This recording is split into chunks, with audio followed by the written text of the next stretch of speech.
Ayan, itapat lang natin. Oh. Ayan na, ang dali. O, diba? Hindi na tayo mahirapan magbanlaw ng ating mga strainer. O, ganun lang. Itapat lang natin sa kutsara.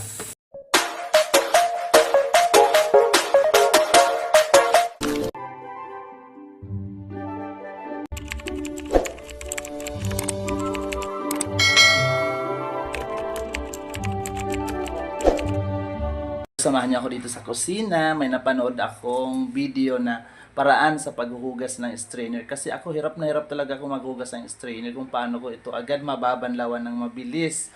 Kasi nga, ang hirap nga naman pag may sabon. So, halimbawa, ganito yung strainer. Ayan.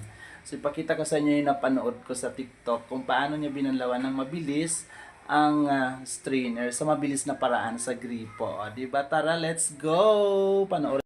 Madali lang maghugas pala ng strainer, di tayo mahihirapan kasi pag ganitong hugas, di ba? Kita nyo naman mabula, di ba? Sabunan natin. So ganito lang kasimple ang paghugas ng ating mga strainer, mga kanitures. Pakita ko lang sa inyo, hindi na masyado yung mukha ko.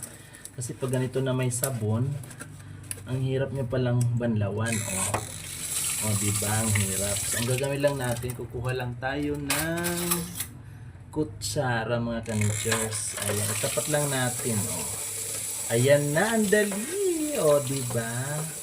Hindi na tayo mahirapan magbanlaw ng ating mga strainer, ganun lang, itapat lang natin sa kutsara.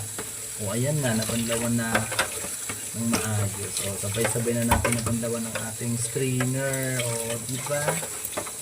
Yan, that's all for today. Thank you for watching, mga kanitures. Mabilis lang, alam niyo na kung ano ang paraan para mabilis manlawan ng ating mga strainer na hinuhugasan. Kasi pag ganito, ang hirap, diba? Gusto mo maganda may kutsara. Itapat lang natin sa gripo, lalo na kapag malakas ang pressure. Ayan na, nabanlawan na natin, mga kanitures. Yun lang. Thank you for watching. Like and share. Alam nyo na, mga kanitures, kutsara lang po ang katapat kapag mayroon tayong mga hinuhugasan na strainer. Ito lang po ang isahod natin sa tubig, itapat at sa gitna ng strainer. Ayan, mabilis lang natin mabanlawan. Kasi pag wala, di ba, ang hirap. Di ba? Thank you for watching, like and share. May natutunan kayo sa ating tips paghugas ng strainer for today's video.